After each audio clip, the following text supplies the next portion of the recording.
Just finished a DEF exhaust delete and tuner on this brand new F-250 2017 with 600 miles on it. I replaced it with a stainless steel exhaust system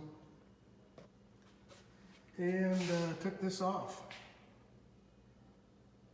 I mean, I don't know, 9 different sensor plugins on this piece of shit. Looks like it should be on the space shuttle. Took off a lot of weight. Let's show it on the scale here.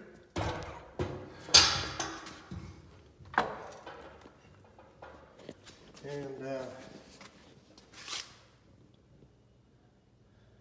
142.2 pounds.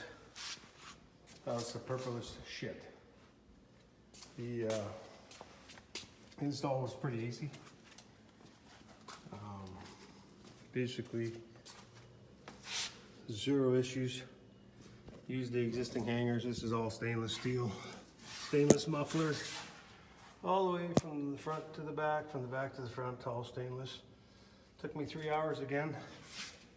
Sounds pretty decent. Not